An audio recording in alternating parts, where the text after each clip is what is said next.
कैसे हैं दोस्तों, उम्मीद है खैरियत से होंगे। एक बार फिर मेरे चैनल शाहिद.com पर आप सभी का वेलकम करती हूँ। रमज़ान स्पेशल में मैं आज आप लोगों के लिए पालक चीज़ रोल की रेसिपी लाई हूँ।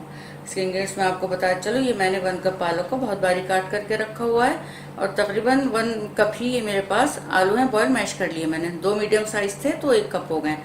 अच्छा, 2 चीज़ क्यूब मैंने बहुत छोटे टुकड़ों में काट के रखा है, आप चाहें तो ग्रेट कर लें। थोड़ा सा अदरक लहसुन छोटे टुकड़ों में कटा है और नमक और मिर्च भी टेस्ट के अकॉर्डिंग ले लीजिएगा। अच्छा, 2 टेबल स्पून मैदा और 2 ही टेबल स्पून मैंने ये जो नॉर्मल हमारा चपाती का आटा होता है वो रखा हुआ है। अच्छा, थोड़े से मैंने ब्रेड क्रम्ब रखे हैं, जितनी ज़रूरत होगी इतना इस्तेमाल कर लूँगी। ऑयल है डीप फ्राइंग के लिए। अच्छा, शुगर पर बता दूँ, मेरा फूड ब्लॉग भी शाहिद.com के नाम से, वहाँ पर विजिट करें, वहाँ की रेसिपी ट्राई करें। सब्सक्राइब करें मेरे फूड ब्लॉग को भी, उसका लिंक डिस्क्रिप्शन में दिया हुआ है। इसके अलावा आप लोग मुझे इंस्टाग्राम पर भी शाहिद के नाम से फॉलो कर सकते हैं। चलिए फिर शुरू करते हैं। ये सब चीज़ों को मैं अच्छे से मिक्स कर लूँ किसी बड़े बर्तन में। पानी पूरी तरह से पालक का निकालना है। आलू डाल लेंगे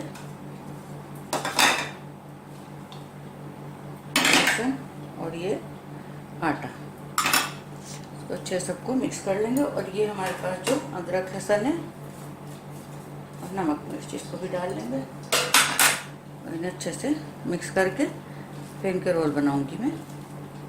ये सब मैंने अच्छे से मिक्स करके रख लिया। हाथ को थोड़ा सा ग्रीस कर लेना है ऑयल से ताकि ये चिपके नहीं।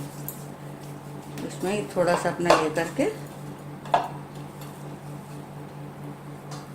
आपको अगर रोल नहीं बनाना तो आप बॉल्स बना लीजिए। इसको ऐसे अपना करके और थोड़ा सा ये इसमें स्टफ कर दूंगी मैं चीज़ को, ये। और उसके बाद अच्छे से इसको सील कर देना है। बस ये है।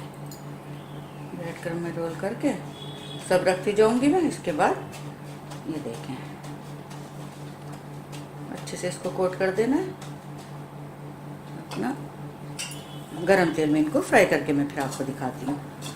ये ऑयल गरम कर लिया है मैंने और इसमें ये मैं सब डाल दूंगी। अच्छा, मीडियम फ्लेम कर लेनी है ऑयल गरम करने के बाद, ताकि ये अंदर से अच्छे से सिक जाए। दोनों तरफ से इनको गोल्डन ब्राउन कर लेना है। अभी मैं आपको निकाल के दिखाती हूँ इसमें से, ऑयल में से। देखिए अच्छे से गोल्डन ब्राउन हो गए हैं और सही ने मैं ऑयल में से निकाल लूँगी। बाकी ये जो मैंने रखे हुए हैं उनको मैं ऐसे ही फ्राई कर लूँगी। तो ये देखिए पालक चीज़ और बनके हमारे बिल्कुल तैयार है। मुझे ज़रूर बताइएगा रेसिपी आप लोगों को कैसी लगी। आप लोगों के लाइक्स और कमेंट्स का मुझे इंतजार रहेगा। शेयर करें मेरी रेसिपी को, सब्सक्राइब करना बिल्कुल भी ना भूलें। मिलती हूँ जल्दी नई रेसिपी के साथ, तब तक अपना ख्याल रखें।